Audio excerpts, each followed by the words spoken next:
cards and Brady's cards combined. He's taking it off. Let's go!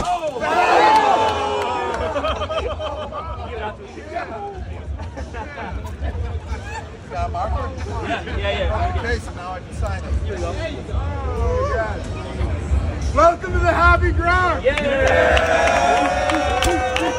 Oh my God, stop! Abracadabra. Look at that. That's how you crack a case. That is how you crack a case. Oh my God. Love it, man. Take that, Brady. That's going to be worth $20,000 right there. Jameel Muhammad and Jeff Cardozo dive into the hobby, which is sports cards, trading cards, as well as all other collectibles, right now on the Meelypod Hobby Podcast, live from the Coach's Podcast Room at Spurrier's Gridiron Grill.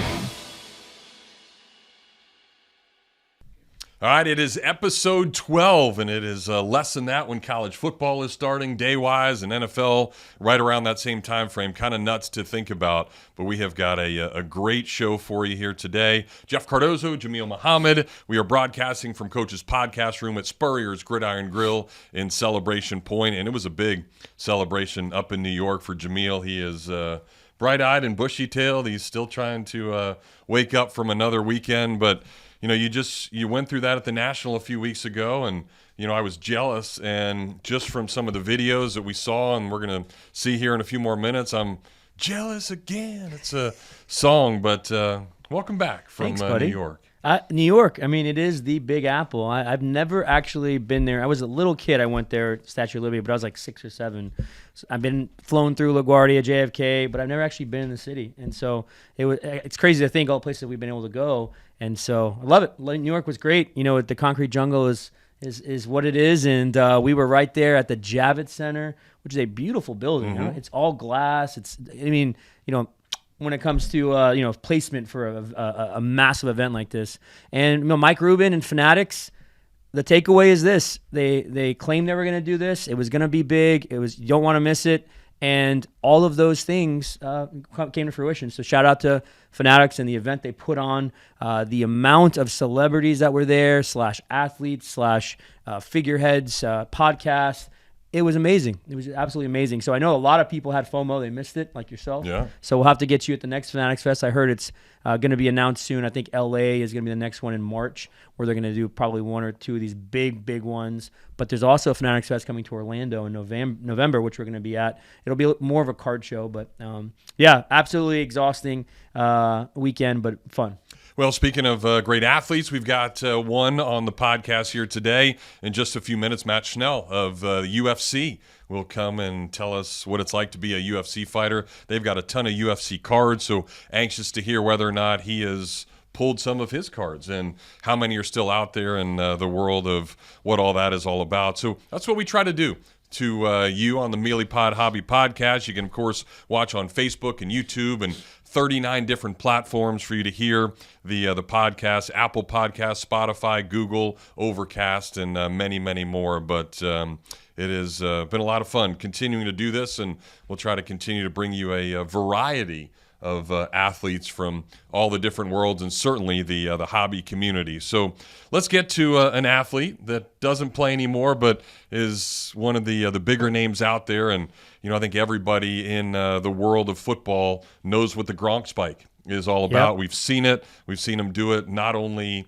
on the football field, but on talk shows, on different things. And you were front and center as he now brings that to the hobby world. I and my team were the recipients of, the first ever trading card Gronk Spike, Gronk Smash, whatever you want to call it. Yeah. We were right there front and center, and we all survived, number one, because what was smashed was a PSA graded card, and the way it happened, did not expect it to be so quick and so violent, but I mean, that's what happens with Gronk. And for those of you who like to crack cases, he was able to do it in just 2 smashes, pull a card out. So quite impressive. That is very impressive. So let's take a look at this video, and we'll have Jameel talk about the aftermath of what we just witnessed. Cards and Brady's cards combined. He's taking it off. Let's go!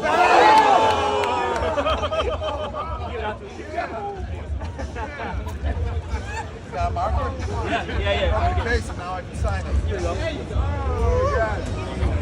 Welcome to the happy ground! Yeah!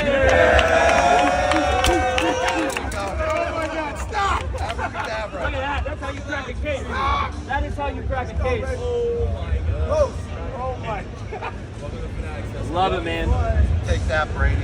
That's going to be worth $20,000 right there. So probably don't recommend us normal people doing that because it'll mess up the corners and crease it or do something different. But now there's that iconic card that is out there. Yeah, I mean the video went viral, on Twitter, Instagram, and TikTok. Millions of people and getting blown up. It actually hit the ESPN app like 6 hours later. And so a guy who produces the show here, Freddie, texts me during the show. He goes, "Why am I getting notifications on ESPN about you and Gronk throwing cards?" So it was kind of a surreal moment. But everyone's like, "Oh, it must have been super staged and all that." And to be honest, Topps came up to us and said, "Hey, you got any Gronk and Brady cards? You want to try and do a little segment with them?" And I said, "Yeah, here's some." I had some in the case. And it's fitting that the Gronk rookie card was only $160, and one of the I had a huge Brady. It's about $15,000. So it really played in, and it was funny. Just being around, and a lot of it was organic. If you watch the video back, you can see when he smashes the card on top of the case. I had thought they were put away, but the $15,000 Brady is right there, as well as these other really expensive cards. And he just barely nicked one of the cards, and then it went flying and smashed. But it just in true Gronk fashion, a little nutty. The video too there, you can't really see it, but there's probably about 150 people crowded around our tiny little booth, and there were kids underneath, and it was just this kind of wild moment. But the interaction was not just that. It's about a 6-7 minute interaction, which we haven't put up on YouTube yet. I'm going to post that, and so you guys can check it out on the channel. You'll get to actually see the entire interaction, and there are some really funny things that we talk about. And I'll throw it out there. We actually got Gronk to talk about the Gators. So how about that? Yeah, it was a lot of fun. So I'll leave it at that because there's some cool stuff that he mentions. But that card now, I believe it's in his possession. We're going to see if we can do something with it. He signed another card for us as well, and I'm thinking about how to kind of market that where we may just give that away through all of our different platforms. So we'll let people know on the podcast if we decide to do that. It'll probably be a massive social media, giveaway that we do. And it was just, one of those moments as you're just like, thankful for it. Topps came through, bringing these celebrities. I have a buddy who has a great cart shop in Kentucky, and he sold Jake Paul and Livy Dunn some cards. I have another friend up in Boston, and he's known as a captain, and he's done cards for Brady forever, and him and Brady had an interaction where Brady bought some cards, and he was able to say to him literally, "Thank you so much for your career. I was able to buy and trade your cards to build my dream house for my family." Wow. And it was just a really cool moment where you get to see all that. So you're starting to see a lot of these guys and gals get into the hobby. Justin Tuck from the New York Giants. Brady doesn't have good memories of that guy, but Justin Tuck came to our booth as well. We'll be posting some information. Post a video about that. He had some. We actually talked hockey cards, Wembenyama. It was really cool just talking with Justin Tuck. So that video will be up, and I think that was what Fanatics Fest was. It was this time, this time you got to be around these people and their love for the hobby. They were being interviewed left and right. You had influencers everywhere. You got all the social media pundits and all that stuff.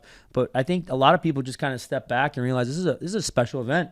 It was expensive. I know a lot of people were talking about the prices, but it seemed like they discounted some stuff on day tickets as they got more people in. It's got to be in that 50 to 100,000 range of people that showed up. And I will say this.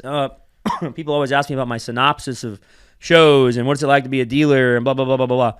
This was the beginning of something different. This is the origin, the genesis of a completely different type of event. I wouldn't call it a card show. I would call it an event that had all of the elements of a card show involved in it. But the card show is probably a third to a fourth of the event. The rest of it, there's a Club 41 or 44 is in the middle set up where all the Jay-Z's there, and all these people are going in this thing that's special VIP. I didn't get the invite, but you have that going on in the middle. Aside from all these activations, you have the UFC Octagon. You got just everything, walkouts for WWE that people could literally get in line and have their own walkout.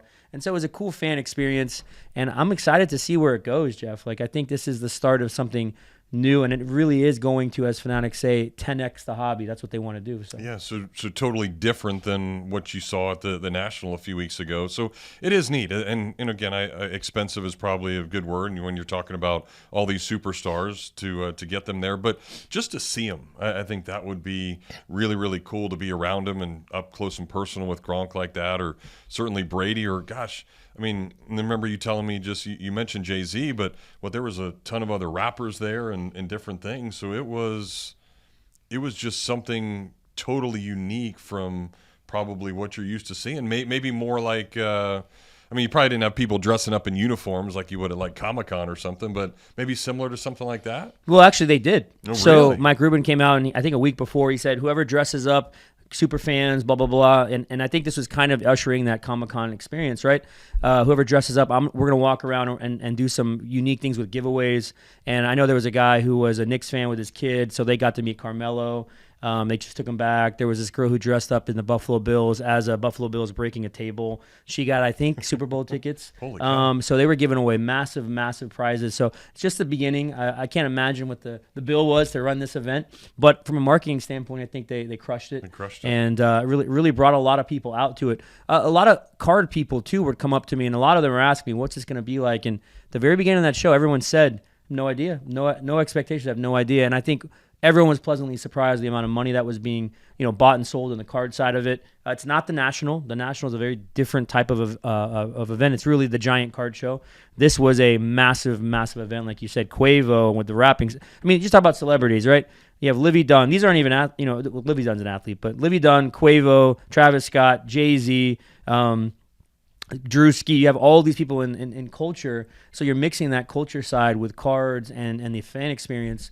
So they've got a good recipe, and I'm excited to see what this does, because for years to come, this may be something that becomes the hobby marquee event, not the National. The National run a little differently. So we'll see. I'm a big proponent of both, because it's going to grow the hobby in a unique way. Well, I think in all the years that I've known you, which is increasing more and more, I've never not seen you in a Cardinals hat. Yeah. So what is that all about today? Yeah, so this is my buddy Kix Stradamus, and he's another one of these guys that maybe set up. He does shoes and pops and all this stuff. He's got 1 million followers, but I know he's done shoes for Karl Anthony Towns, Luca, and he's just a really cool hype guy. He does just a lot of things. He's made his own card brand. So I was like, you know what? I'll wear my Kix Stradamus hat today. Give him a shout out, and he's just an awesome guy. If you don't know him, follow his work. If you're into shoes, pops, he does custom cards, and they're putting out all these cards, his Kix Universe cards, he calls them.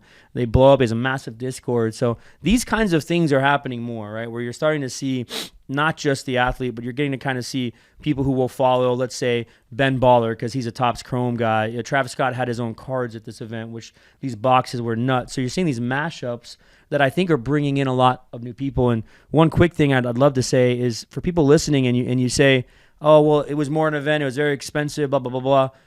I had probably just myself, I can't tell you how many people at our booth, we had a team of 4 guys, about 18, 19, 20 different fan conversations of, I don't know cards. Like, could you talk to me about cards? And Wow. why is this card worth more than that? When I had a guy come up, he was a Colorado fan. Deion Sanders rookie card, PSA 9, $60 next to a Travis Hunter gold auto that was like $200. He's like, what's going on here? Why is this worth more than this?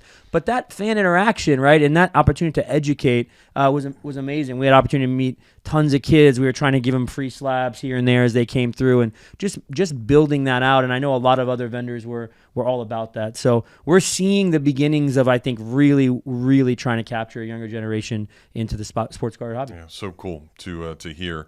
All right, well, speaking of kicks, we're going to have a guy that could kick both of our butts very, very well, and hopefully you'll get a kick out of talking to Matt Schnell or hearing from him as we get to have a conversation with a UFC fighter. So trying to bring you all the unique stuff here on the Meelypod Hobby Podcast. We'll do that when we come back. Things have certainly got a little out of hand lately when it comes to just buying our everyday necessities. Just look at gas, streaming services, and heck, even chicken wings. Well, there is one necessity that shouldn't cost a ton: taking care of yourself and helping fix all the aches and pains in life, and the fine folks at Titan MRI agree. With costs a fraction of what you'd pay at a hospital, you'll not only save money, you'll be taken care of by staff with over 20 years experience. So when you need an MRI, call Titan first, and you can go where your doctors send their families. Now offering CAT scans. All right, we welcome you back to the Meelypod Hobby Podcast. Jeff and Jameel here with you. We certainly have talked to a gazillion different sports, and everybody's geared up for football nowadays, and baseball down the stretch. It's been fun times, but there's several other sports out there that are a really big deal. And, of course, everybody knows and loves UFC. So we thought we'd switch it up a little bit and bring in a guy that would certainly destroy Jameel and I. But we're going to have a lot of fun talking to Matt Schnell. All right, let's get after it. Yeah, so Matt was a guy that I got to know from in the hobby world through breaks, and just an awesome guy. And I can't wait to bring him on the podcast. So I think he's tapped in on the virtual side. So, Matt, can you hear us? I'm here, guys. Thanks for having me. Looking forward to it. Yeah, man. So I think the hobby may not know this, brother. So let's start with a quick breaks question. How often are you jumping into breaks, and what are you currently chasing? I've heard some stories, and I've seen you on some of these lives. So let's let the people know. Yeah, I'm probably buying into more breaks than I should. Don't tell my wife. But yeah, I've kind of slowed it down a little bit. I mostly buy singles, but here when products that I really like, things like Optic, things like Prism, I'll jump into some breaks rather than buying hobby boxes and things like that. So if I've got a wild hair, want to buy a box or two of Optic, rather than going and buying those boxes, I will jump into a break or two. So yeah, I do enjoy the breaks. They are fun. You can hit big cards, but obviously there are more responsible ways to do things. Well, what was the appeal of getting into it? Like, did you play other sports growing up, and you like this stuff? Like, why all of a sudden start doing this? Yeah, I collected cards as a kid, just like most of us, and enjoyed doing it with my father and just playing around with sports cards and collecting guys that I liked. And then I think what happened was I first started having contact with the opposite sex, and then got out of cards there for a little bit. That makes sense. Interests. But as an adult, I think back in 2017, I actually went back in because I'm a Saints fan, and I really liked the Saints draft class that year, specifically Alvin Kamara. So really went back into cards in about 2017. I was also fighting in the UFC at the time, so I had some expendable income, and again put them away. And then 2020 came around, and I think the craze kind of hit us all again, and I was part of that wave. Got back into cards, started watching breaks, just started looking for retail again and things like that, and slowly but surely got into going to sports card shows and meeting people in the community and making relationships with people like Jameel and others throughout Dallas and Houston. And I've been to shows in Vegas as well. And what a great community. I've really enjoyed it. Yeah, no, and that's great. And, I know you enjoyed it as a kid, and you've got a couple of kids just like I do, and kind of why I got back into it. So have you put anything away from them yet? Are you starting to dip them into this world? My daughter's really not into it. She knows not to mess with Dad's cards though, so she's pretty bright in that regard. But I imagine my son will be into it, and yeah, I've got quite a few of myself. I look forward to getting him into cards and then revealing to him, like, hey, you might not know this, but Dad's got cards. How about these? Yeah, Dad's legit. These are pretty cool. So, yeah, I've got some cool ones of myself, some one-of-ones, some nice gold stuff, some great autograph stuff. So, yeah, I'll be able to pull that out one day and show him to my son. And, yeah, I look forward to that. That's something that's going to be really fun. You'd be surprised, Matt, at the National this year, as well as Fanatics Fest, which I just got back from this weekend. The one thing I've been blown away by is more girls just getting into the hobby, and I love it. I love seeing just people like Caitlin Clark, and you talk about the women's division. Ronda Rousey was one of the major players that brought a lot of women into the hobby from the UFC cards. And so you think about these kind of things, and it just gets me excited thinking about the next generation and how they collect. It's not just Pokemon anymore for kids; they're getting into sports cards, which I love. Well, I got to know you, in a way, shout out to a good friend of mine, Johnny Keith. He started a product called Brothers in Cards, and he kind of did this repack thing with packs. It was like the first of its kind of, we hadn't seen that in a long time, is people putting hobby packs inside of a box and then marketing. So you could essentially get the big hits from multiple boxes, and it was kind of a fun little thing. I know you got into that. But as you've kind of traversed this, and you just touched on it, like with the community, what sort of community aspects of this hobby do you like really enjoy? You mentioned going to shows. Like, how have you seen this maybe different from other hobbies? Well, let's just think about how divisive the world is nowadays and how polarizing everything. Sports cards is a microcosm of what the real world actually is. And I know we all have ideological disagreements and things of that nature, but you wouldn't know that at a sports card show while you're all just sitting around loving the hobby, enjoying each other's company. Yeah, I think it's just such a good thought into what the real world actually is. I think when you watch the media, when you look at social media all the time, when you listen to political pundits, you can maybe come to a place where you think the world is very divided, but then you go to a sports card show and realize that it ain't like that whatsoever. We're all just normal people out here trying to hustle and make it on our own. And I think also one of the great things about the hobby is just seeing these kids get out and hustle. Like, these are going to be CEOs one day, these kids that are coming out to these card shows and taking me for everything I'm worth. But I really enjoy just the interaction. The hobby it's a people hobby. It's a community hobby. There has to be you can do a lot online, but I think that's where a lot of the toxicity of the hobby is involved, is in the online exchanges. But when you get in front of people, speak to people, make deals, I mean, you build and cultivate real relationships. And that's what I've noticed through this thing. And it seems like a hobby of good-hearted, well-intentioned people. Or at least that's been my experience.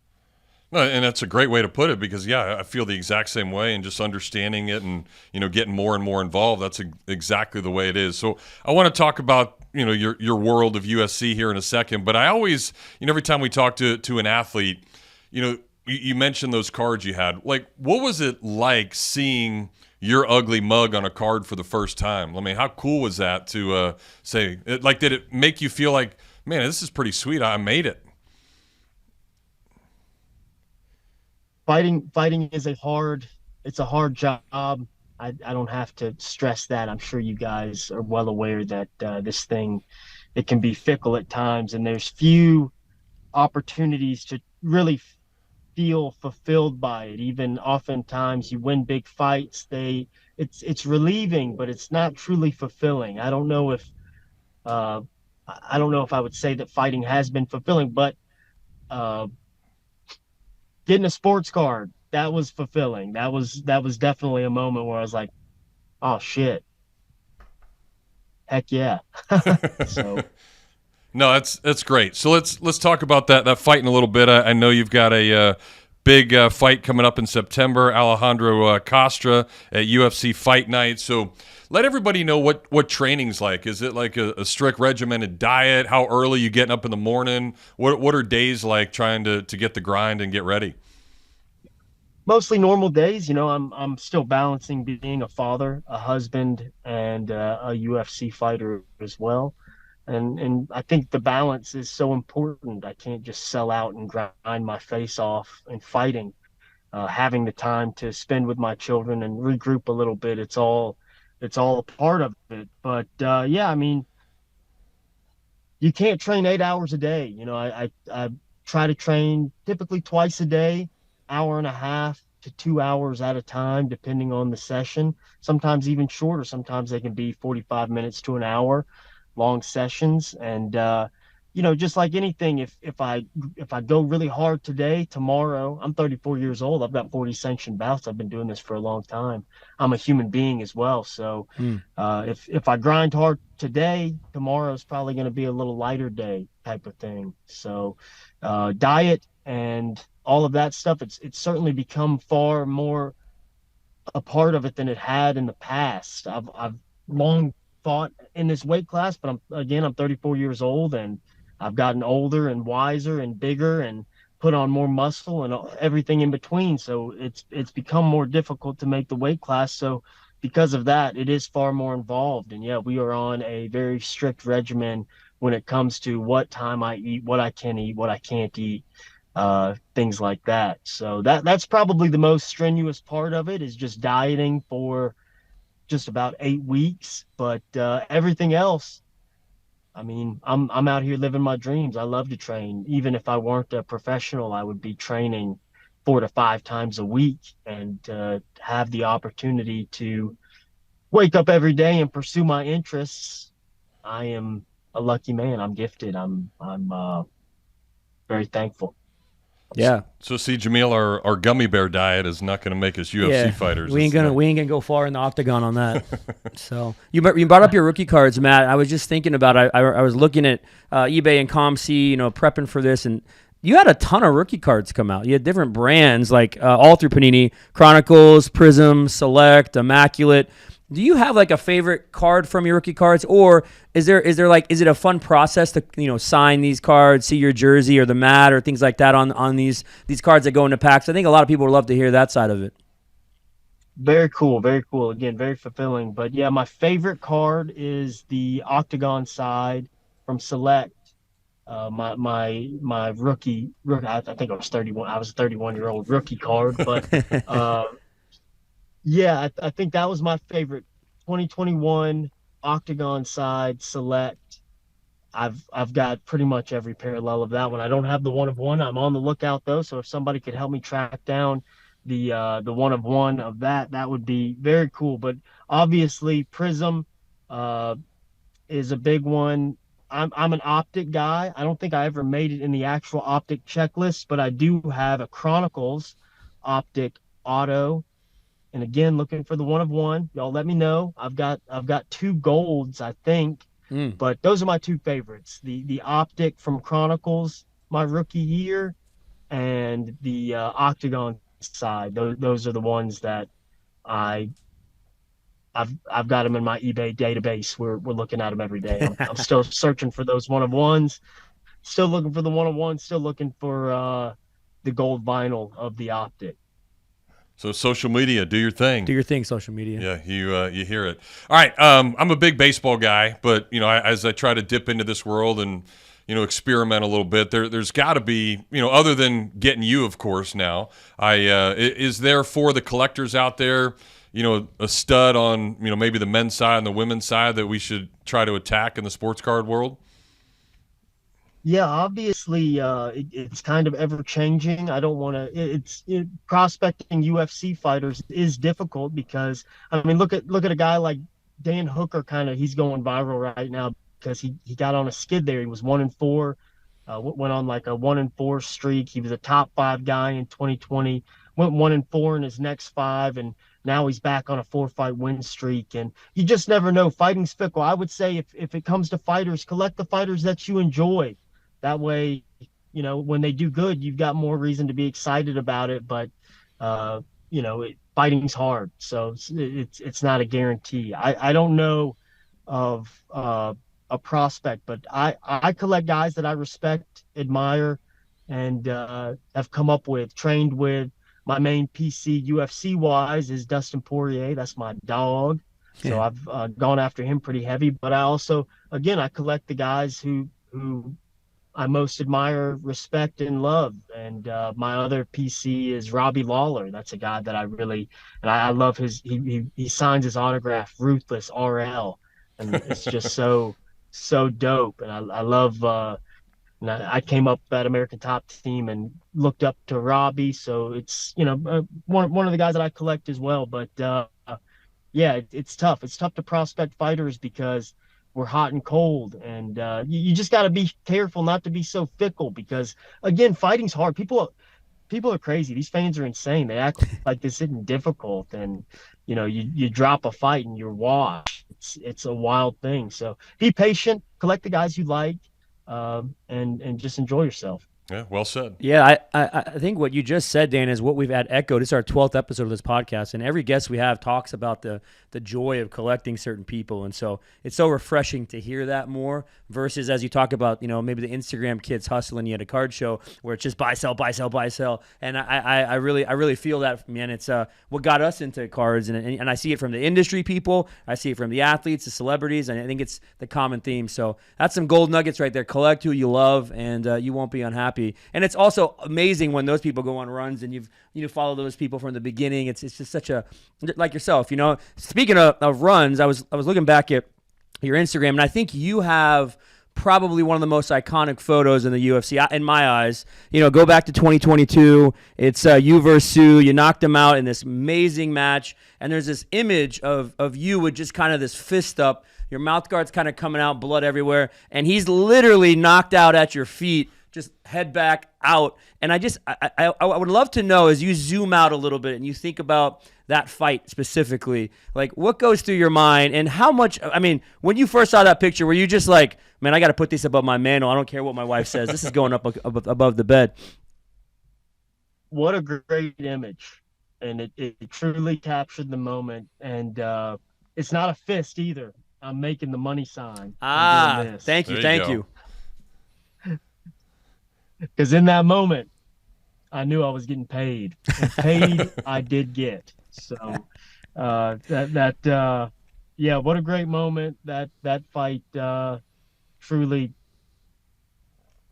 I'm not done, but I know that's going to be one that sticks with me for a long time. And again, one that was truly fulfilling because it was tough and I had a lot going on and have continued to have a lot going on personally. And I got more in me too, and looking forward to putting together more moments like that here potentially in the near future. So happy about that one. What a great image, what a great moment. Truly a pivotal point in my life. So yeah.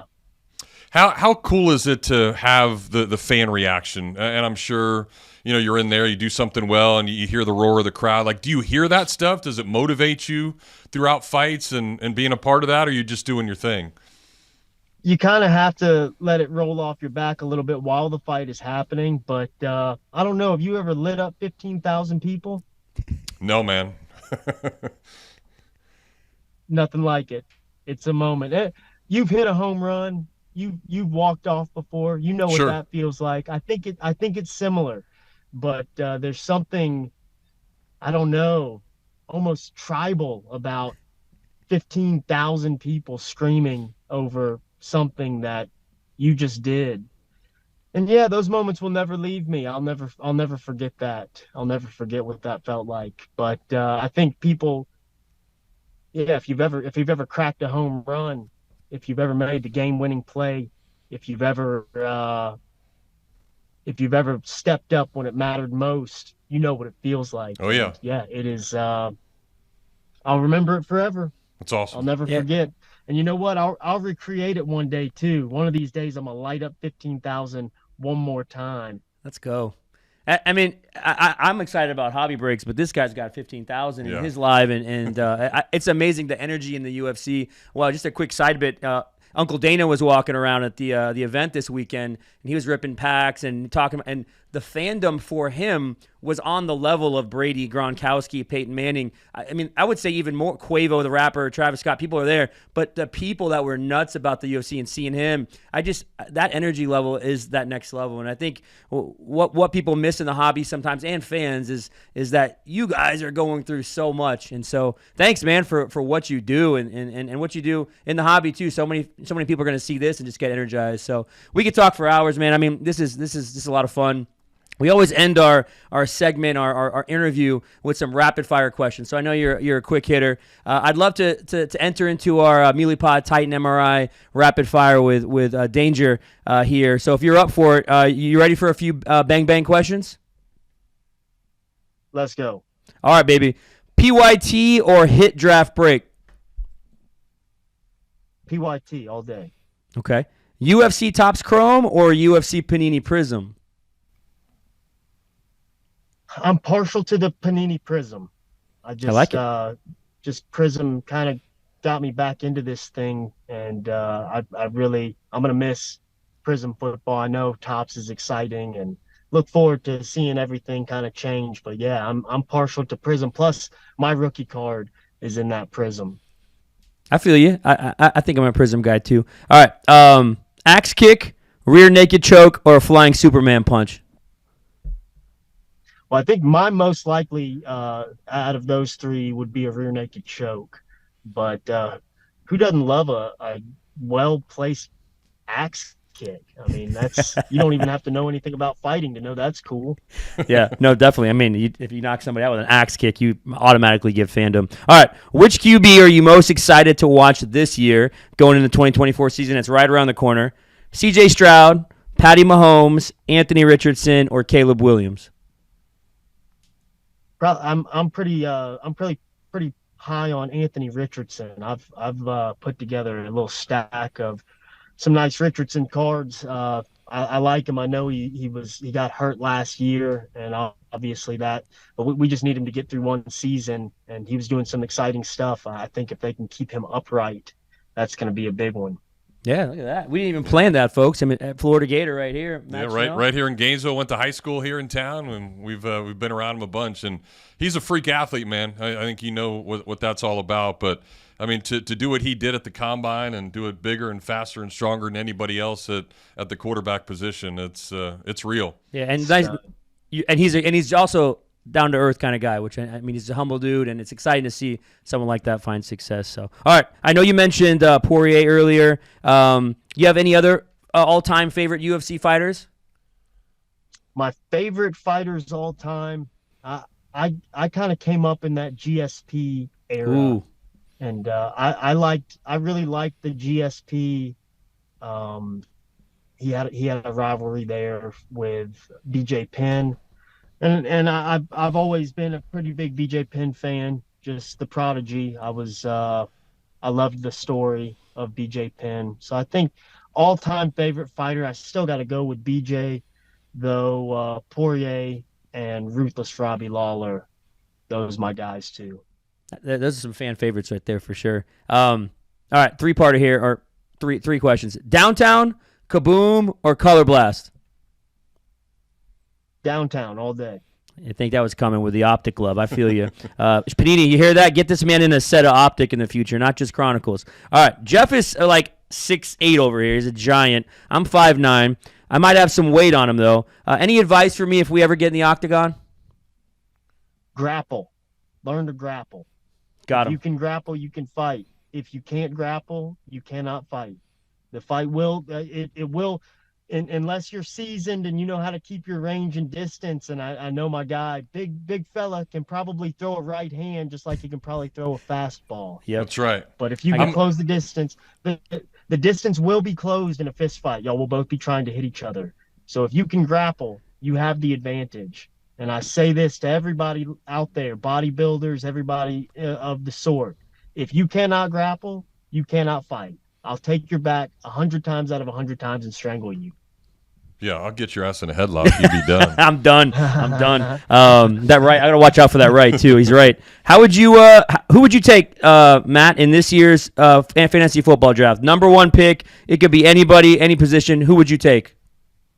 Interestingly enough, I just had the first pick, and I hate having the first pick. I almost always pick incorrectly, but I just went with somebody who did me really well last year, and it was a PPR league, so I picked a receiver, and I went with Tyreek Hill first overall. Nice. How can you go wrong with that guy, man? Yeah. He's just like he literally is like the joystick, right? I mean, and how he gets open, Tua just throws the ball. As long as he stays out there, as long as he's healthy, yeah, he's going to do his thing. So that's what I'm hoping. And I just saw the over-under for yards for him this year is only like 1,300, 1,350. I mean, the dude's had like 1,700 the last 2 years. Crazy. So give me that all day long. Jeff's taking some bets. There you go. All right, last one, Matt. I know you got a gazillion things going on. What's one thing that you would want people to say about Matt Danger Schnell when you're UFC? And it's not coming to an end anytime soon, but when it does come to an end, what would you like people to say and know about you? I think I've always done this with dignity. never cut corners. I've never asked for favors, never asked for easy fights, always with dignity. And people aren't going to remember that because those aren't the things that people remember. But one day I'll be able to tell my grandchildren that I did it with dignity. Love it. I love it, man. Yeah. That's a great. I mean, every UFC guy I've ever met has just been upstanding and just it's just. I know you mentioned Poirier. I met him a few years ago, and I love to hear that from the athlete side and the hobby. If you don't know, Matt Schnell is here. He's been here, and he loves cards. Thank you so much for the time, man. And for those of you guys who are taking him to the bath at the card shows, remember he might axe kick you if you do him wrong on a deal. So make sure you go out, give him some props. Follow this man on Instagram. Follow his career. He's got a big fight coming up in September, and we really appreciate Matt you taking some time out to talk with us. Yeah, thank you. If you're under 13, though, you're still safe. I won't strike you, but be careful. All right, so There you go. Thanks, Matt. Appreciate you. Good luck. Thanks, guys. Appreciate y'all. Bye. Matt Danger Schnell, great stuff, and certainly, I think that's the coolest part because they're beasts in the octagon, but in the outside world, they're kind of normal dudes. They're fathers, and they're just trying to live their best life and grind just like the rest of us do. So it's pretty special to hear. yeah, and you could just see this guy. I mean, you could tell just in his voice and how he's gotten to that point. There's a story there. It's amazing. You could see him light up when he talks about that image and that fight with Sue and just that comeback. And I love to see that on the highest level of athletics. And he brought up the energy, 15,000 people, lighting them up when you knock somebody out in that moment. I mean, that's what UFC and fighting is really about, just that energy. I love it. That's what it is all about. All right, we're going to take a break. We are in our Meldon Law studios. Meldon Law, they won't back down, just like Matt has never done in the octagon. Back to wrap up the Meelypod Hobby Podcast right after this. Albert, Alberta, I understand you were witnesses to a crash. Can you tell us about the accident?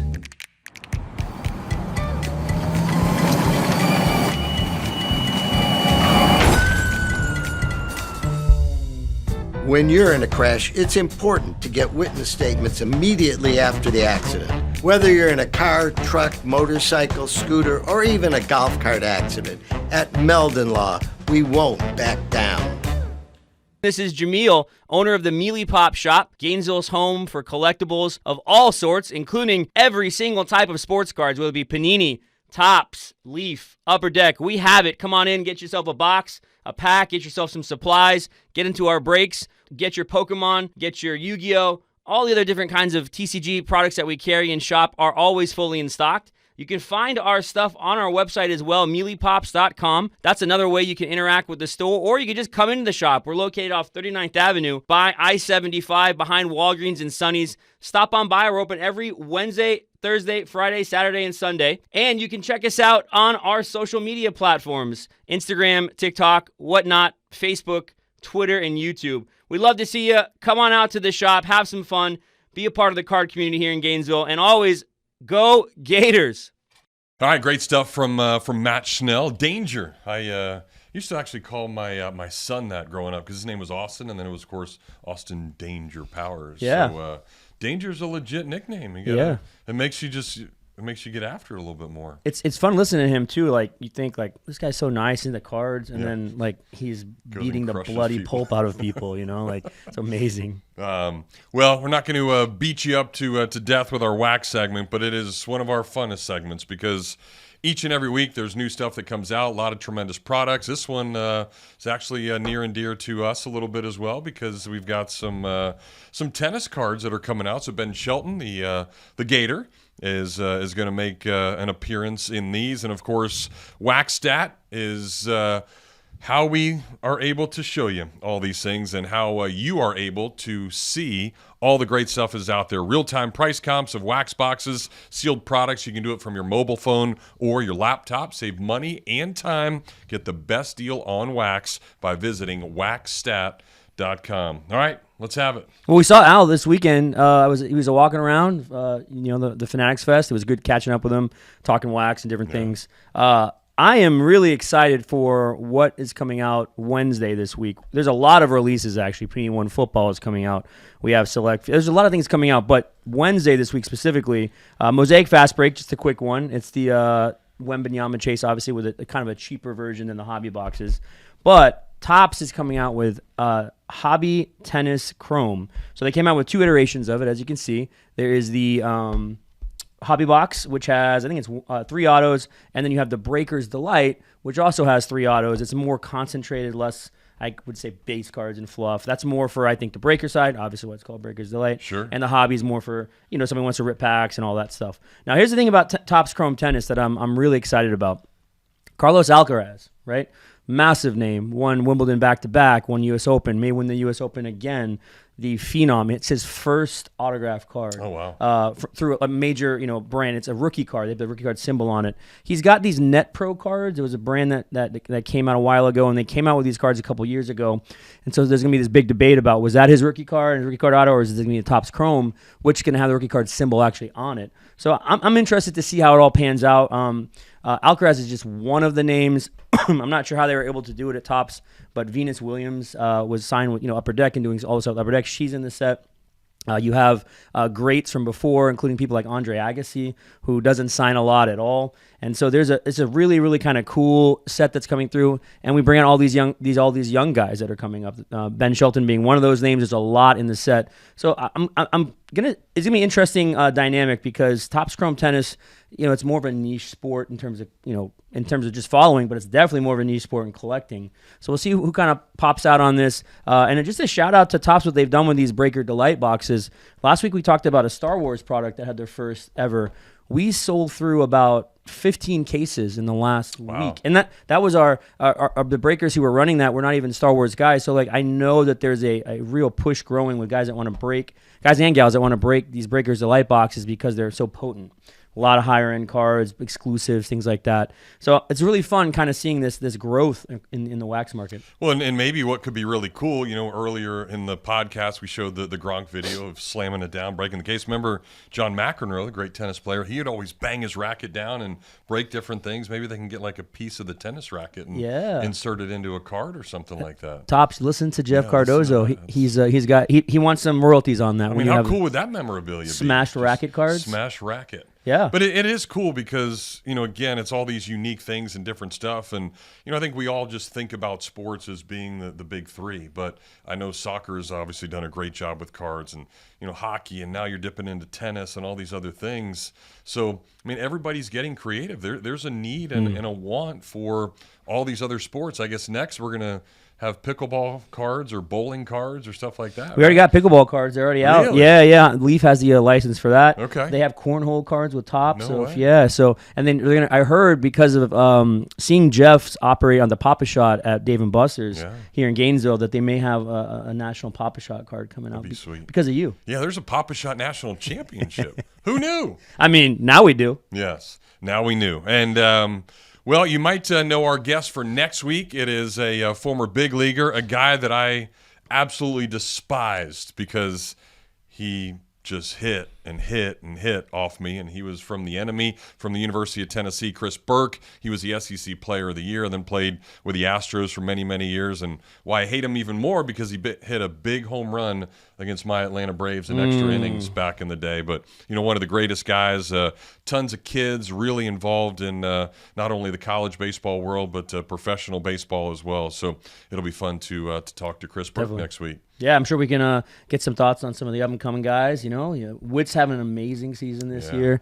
Witt stuff has been selling like crazy for us. People wanted him a lot. Jason Dominguez, another guy up in New York, people asking about left and right. And, of course, number 99 in New York. Aaron Judge. Aaron Judge is a icon up there in the Big Apple. He embraces it. He fits the role so well. And it was really cool to see what ESPN and Major League Baseball did with the Little League game over the weekend. And, of course, Judge was – and those guys even commented. Garrett Cole was saying that they felt like the Beatles because it was just kids everywhere yelling and screaming and just enjoying it, and the interaction of them being on a bus going to the game with Little Leaguers and kids. I think that's the cool part of the industry. And certainly you got to see a little bit of that in New York with the interaction and the fans and just how kind of crazy it is to see or meet one of your heroes or some of these people, but almost the other side, how much they enjoy mingling with the fans and being a part of it too every now and then. Yeah, there's that reciprocation, right? You know what I mean? And I think baseball is one of the best sports in that, because baseball cards and kids and autographs, like, it's just so quintessential. Whereas I think in basketball and football, it's a little bit more far-reaching. It's harder to kind of make those connection points. And so I saw it this weekend. I saw a lot of kids happy. I actually got a chance. And we mentioned this earlier. I met a young gentleman who got a chance to meet Brady and Manning through the Make-A-Wish Foundation. So they had set it up. And I saw him, and I gave him a Brady refractor card, and he showed back up the next day and with his mom. They're actually Miami fans, and they were like, we want to give you one of his cards. So he had a little one of those cards like you had back in the day. Yeah. And I made him sign it. So I said, give me a cool autograph. And so we're going to put that up in the shop. And then they were like, we're going to come by your store sometime. So they're going to come up for the game, I think, Florida and Miami. So those connection points and getting a chance to interact with kids from that level, from the shop level, is awesome. Yeah, that is what it is all about. All right, well, if you thought this was awesome, share it with your friends. You can watch and listen, of course, all the time on Facebook, YouTube, Twitter Live, and so many different ways to listen throughout the podcast version. 39 different platforms that we are on. So, Jameel, another great week, a really cool opportunity. I know you're going to try to catch up this week from New York and make it all happen, but you better do it quick, because college football is here and NFL is next week. It's here, baby. I'm excited. Can't wait to see everybody through the shop coming up. And you fantasy football folks, we don't want to hear about how bad you lost the first week, okay? But right. It's going to be a lot of fun. All right, for Jameel, I am Jeff, and you've been listening to the Meelypod Hobby Podcast. Thank you for joining us. We will see you next Thursday at noon.